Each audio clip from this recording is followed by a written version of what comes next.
안녕하세요. 오늘은요, 우리가 새 책으로 돌아왔는데요.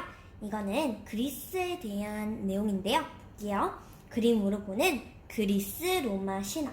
그럼 여기에 그림으로 보는 거니까 그림이 좀 많을 것 같은데 한번 이야기를 시작해 보겠습니다.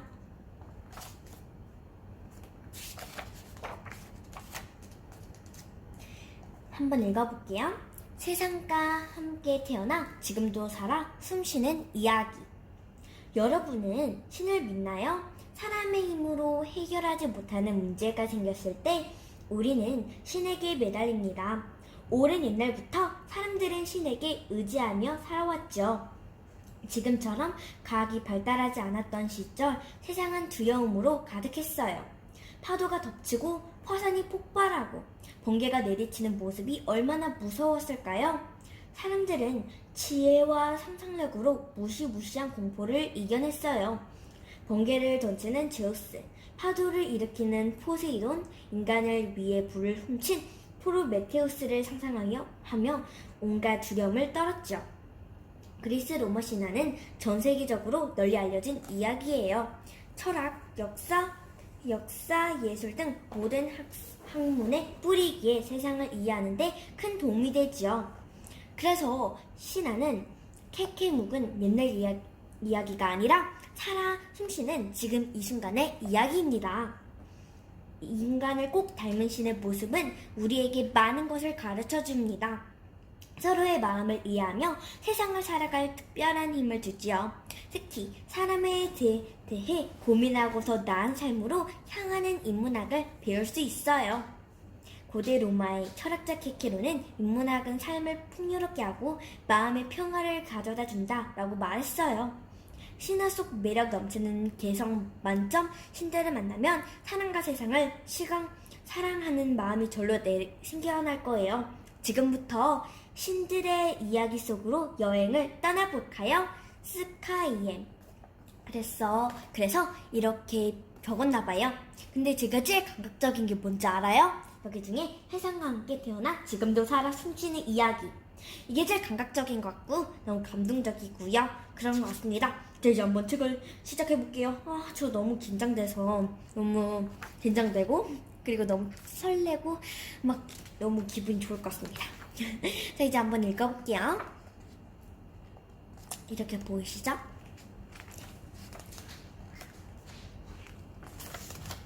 자, 이제 이야기가 시작됩니다. 태초의 신들. 우주의 시계를 거꾸로 되돌려볼까요? 지구가 태어나기 전 텅 빈 세상에 아무것도 없었어요. 그저 어지러운 혼란만 가득했죠.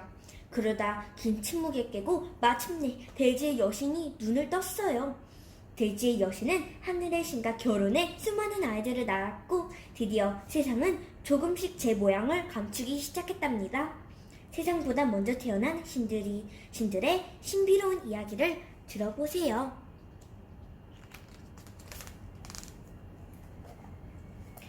세상이 시작됐어요.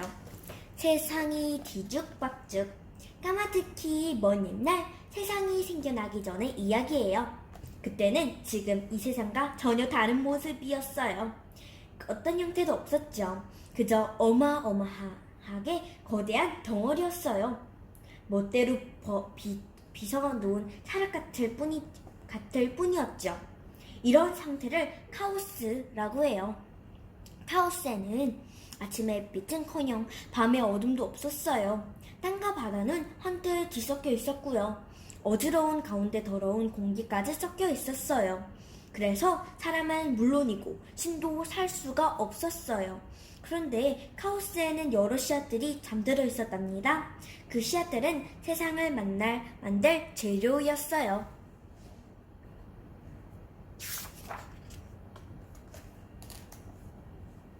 세상의 질서를 세웠어요. 그 길고 긴 혼란도 서서히 끝나고 있었어요. 대자연의 신이 카오스를 하나둘 정리하기 시작했거든요. 대자연의 신은 카오스 덩어리를 땅, 바다, 하늘로 나누었어요. 눈부신 태양이 떠올라 세상을 밝게 비쳤어요. 땅에는 맑고 깨끗한 공기가 가득했고요. 바람이 불 때마다 바다의 파도가 넘실댔어요. 바다에는 물고기가 헤엄치고 숲에는 동물들이 뛰어다녔어요. 새들은 하늘을 마음껏 날았죠. 마침내 지금 우리가 살고 있는 세상과 비슷해졌어요. 요 정도면 되려나?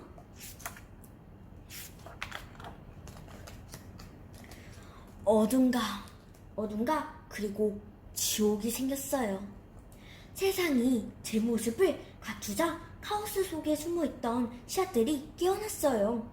그 씨앗 하나하나가 세상을 만들 재료이자 세상을 다스릴 신이었죠. 씨앗 하나가 밤의 여신 닉스로, 또 다른 씨앗이 어둠을 다스리는 에레보스로 태어났어요. 밤의 여신 닉스와 어둠의 신 에레보스는 결혼하여 많은 신을 낳았답니다. 무서운 지옥도 생겨났어요.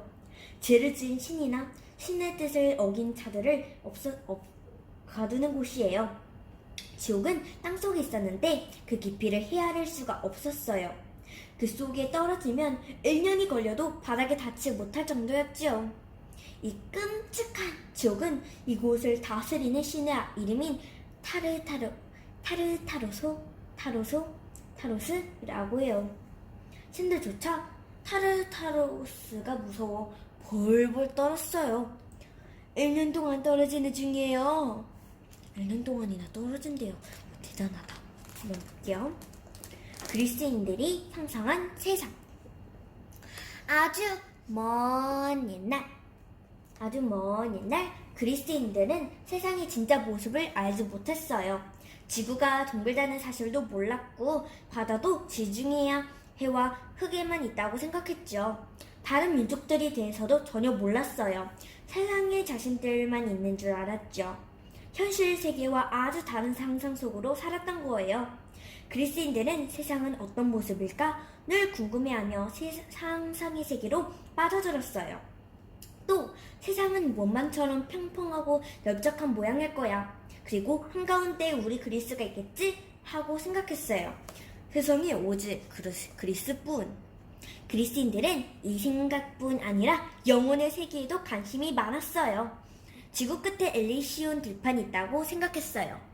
엘리시온은 행복이 가득한 낙원이라는 뜻이에요. 그리스인들이 상상한 엘리시온 들판에는 항상 깨끗한 물이 흘렀어요. 붉은 장미가 우거지고 향기 나무가 그늘을 들이운 가운데 황금 가열들이 주렁주렁 달려 있었죠. 마음 착한 사람이나 영웅이 죽으면 엘리시온 들판으로 가지. 그리스인들은 이렇게 믿었답니다. 드넓은 땅 여신 가이아 여신이 태어났어요. 드넓게 펼쳐진 땅 위에 생명들이 앞다투어 태어났어요. 나무와 꽃이 우거지고 달콤한 열매와 곡식이 자라났죠. 기름지고 아름다운 땅에서 한 여신이 눈을 떴어요. 여신은 누구의 도움도 없이 스스로 태어났어요. 그 여신의 이름은 가이아예요. 가이아는 땅을 다스리기 위해 태어난 최초의 신이지요. 가이아가 태어난 뒤 세상은 더욱 풍요로워졌어요. 그래서 가이아를 대지의 어머니 또는 만물의 어머니라고 불러요. 가이아는 마음씨가 따뜻하고 너그러웠어요. 어머니라는 이름에 딱 맞은 성격이었죠. 그렇게 딱 맞는 것 같네요. 하늘, 바다, 산의 신을 만들었어요. 가이아는 무척이나 외롭고 쓸쓸했어요. 아무리 둘러봐도 주변에 아무도 없었거든요. 게다가 세상은 혼자 다스리기에 너무 넓었어요. 그래서 자신과 함께 지내면서 도와줄 친구가 필요했어요. 가이아는 다른 신을 만들어야겠다고 결심했어요. 혼자 다스리기에 세상은 너무 넓어. 또 만드시게요. 가이아는 우뚝 솟은 산맥을 바라보다가 산을 다스리는 신 오레를 만들었어요. 그 다음 푸는 바다를 다스리는 폰토스, 저 높은 하늘을 다스릴 우라노스도 만들었죠. 하지만 가이아가 보기에 산은 여전히 부족했어요. 뭐가 계속 부족했던 걸까요? 가이아와 우라노스가 힘을 합했어요. 가야는 더 많은 신들을 낳기 위해 결혼을 했어요. 가야는 자신이 만든 신 중에서 하늘의 신 우라노스와 결혼을 했어요. 하늘, 우라노스가 땅, 가야이 하나가 된 거예요. 가야와 우라노스는 힘을 합해 아이들을 많이 낳았어요.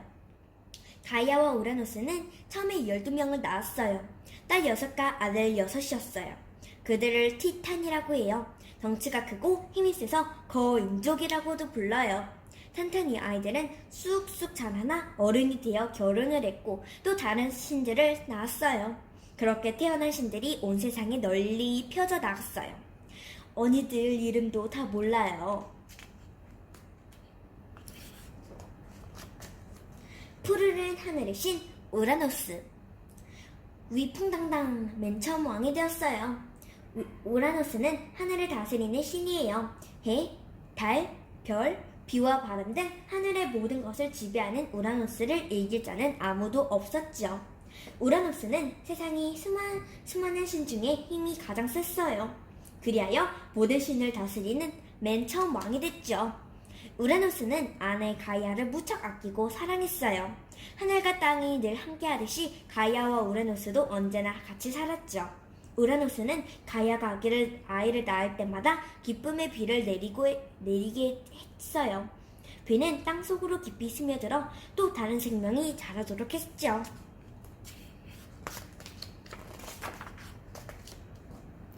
우리는 왼박이 삼형제. 엄마!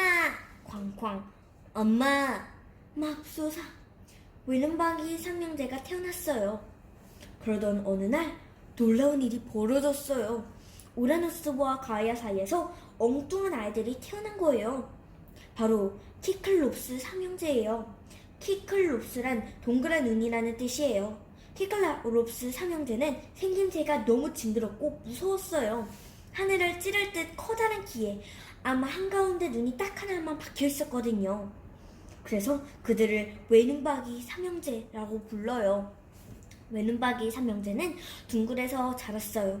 섬에서 나는 풀과 양젖을 먹으며 양치기로 살았어요.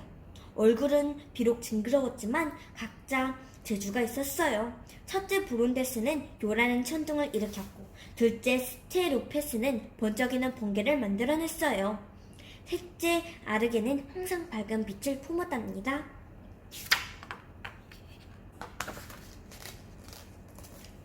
지옥으로 떨어진 외눈박이 삼형제. 외눈박이 삼형제는 성격이 무척 난폭했어요. 티탄 12남매를 못살게 굴고 괴롭힌 게 일쑤였어요. 장난도 심했어요. 커다란 바위를 던지며 놀아서 땅이 모두 갈라질 정도였어요. 산과 산 사이를 쿵쿵 뛰어다니는 바람에 화산은 폭발했고요. 세상은 삼형제 때문에 엉망진창이 되었어요. 그 모습을 지켜보던 우라노스는 더 이상 참을 수가 없었어요. 그는 삼형제를 땅속 가장 깊은 곳에 있는 지옥 타르타로스로 보냈어요. 그곳은 한 번 갇히면 영원히 빠져나올 수 없는 곳이었어요. 가이아는 자식들이 땅속에 갇히자 깊은 슬픔에 빠졌어요. 드넓은 바다를 지키는 폰토스. 바다의 신과 땅의 신이 만났어요. 폰토스는 바다를 다스린 최초의 신이에요. 폰토스는 그리스어로 바다라는 뜻이에요. 흑해를 가리키는 말이기도 해요. 폰토스는 우리노스에 달리 권력에는 관심이 없었어요. 권력을 가지는 것보다 바다에서 수영할 때가 가장 행복했죠. 그러다가 땅의 여신 가이아와 결혼했어요. 가이아가 자식들을 가진 우라노스와 헤어져 외로워하고 있었거든요. 폰토스는 다른 신은 쳐다보지 않고 오직 가이아만 사랑했어요. 폰토스와 가이아는 수많은 아이들을 낳았어요. 바다의 무서움을 뜻하는 거인이나 괴물 아이들도 낳았고 지혜롭고 착한 아이들도 낳았어요. 다양한 재주와 능력을 가진 아이들을 만났답니다. 스피드, 못생긴 게 내 재주, 손이 빨라, 우아한 날개, 잘생겼지? 폰토스의 수많은 후손들. 폰토스의 아이들 역시 아버지를 따라 바닷가에서 살았어요. 맏아들 네레우스는 티탄이자 태양의 신인 오케아노스의 딸 도리스에 결혼해서 딸을 100명이나 낳았어요. 이들을 네리데이스라고 해요. 딸들은 바다를 지키는 일에 온 힘을 쏟았어요. 딸들 중 암피트리테는 훗날 바다의 신 포세이돈의 아내가 되었어요. 폰토스의 맏딸인 케토는 바다의 신 포르키스와 결혼했는데 그만 끔찍한 괴물들이 태어났어요. 머리카락이 하얗고 눈과 입이 딱 하나밖에 없는 그리아이 세 자매가 태어난 거예요. 괴물들은 뛰어 계속 태어났고 하나 둘 세상을 향해 나아갔어요. 나의 자랑스러운 후손들아. 우리 아버지는 폰토스. 눈 하나도 하나, 이도 하나. 우리 아버지도 폰토스.